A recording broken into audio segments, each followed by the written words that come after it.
A mother cat drops a half-dead mouse at your feet. A dog trots up with a baby duck cradled gently in its mouth.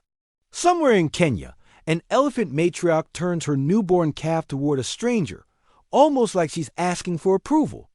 You call it sweet. You call it trust. But the real answer is far stranger than affection. It's a calculation. An ancient, wordless calculation that runs on instincts older than language itself. Every time an animal brings you its young or brings young to you, it's running a risk assessment your brain doesn't consciously see. Something in that animal has decided you are safe. And to understand why, you have to go back further than pets, further than farms, all the way back to the moment two species first decided not to kill each other. Start with the cat, because the cat is the clearest case.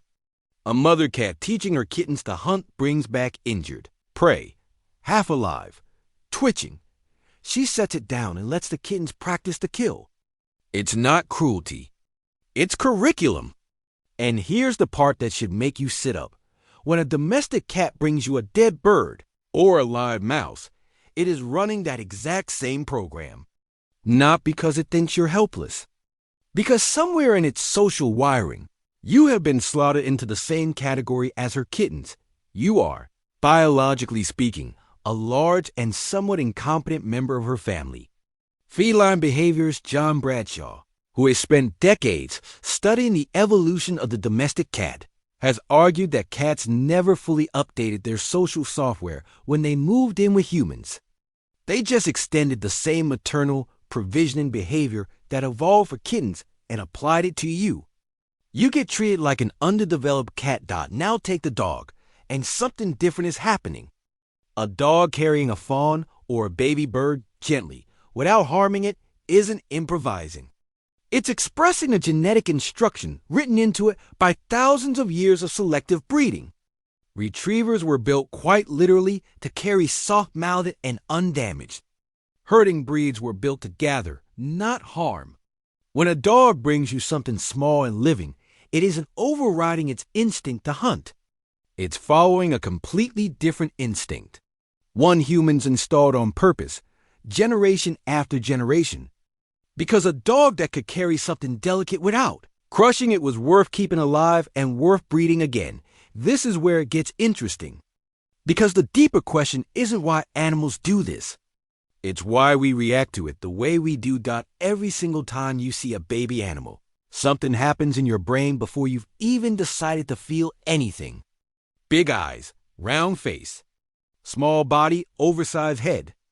Ethologist Conrad Lorenz called this baby schema, or kinchinchima. Back in the 1940s, he proposed that certain proportions, the ones present in every infant of every mammal species, trigger an automatic caretaking response in the human brain. You don't choose to find a fawn adorable.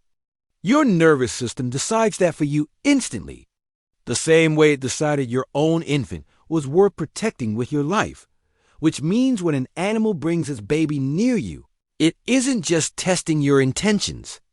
It's plugging directly into a switch that evolution built into you specifically for this purpose. Here's the twist most people never think about. This exchange goes both ways. Animals are running a test on you. But you are also unconsciously broadcasting signals back. Slow blinking at a cat. Soft, low non-threatening tones toward a strange dog. Averted eye contact. Open palms. A lower body. These are not learned social skills. They are the same de-escalation signals present across mammal species, older than any human culture. Anthropologist and primatologist Sarah Hrdy has spent much of her career studying what she calls cooperative breeding and allopranting. The idea that early humans survived not because parents alone raised children, but because groups of unrelated or loosely related individuals helped raise everyone's young together. Trust in an outsider near an infant wasn't rare in early human history.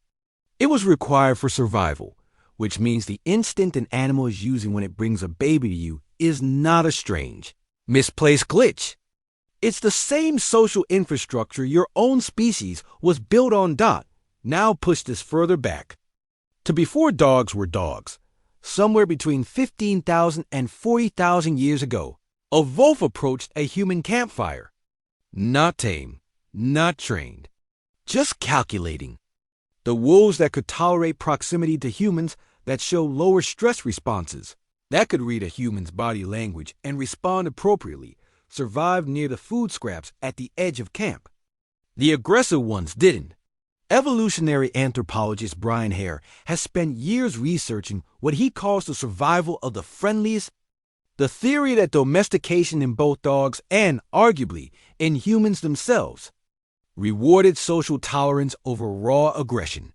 Every generation, natural selection quietly favored the wolves who could read a human face and correctly guess. Safe or not safe. That is the exact same calculation happening today when a dog brings you a lost baby bird. Its ancestors survived by getting that red right.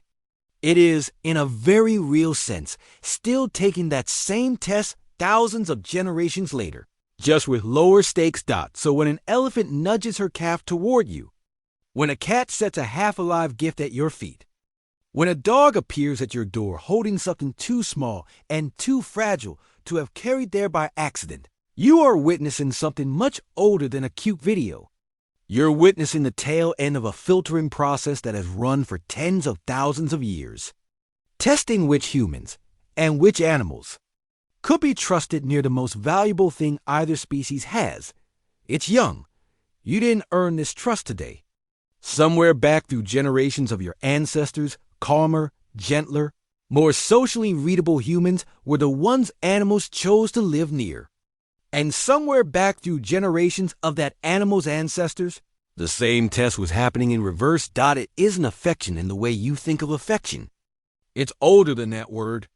It's a survival algorithm dressed up as a sweet moment, running quietly in the background of a species that has been quietly auditioning humans for tens of thousands of years. So the next time an animal brings you something small, something fragile, something it could have hidden or hurt but didn't, remember what you're actually looking at. It's not a gift. It's a verdict.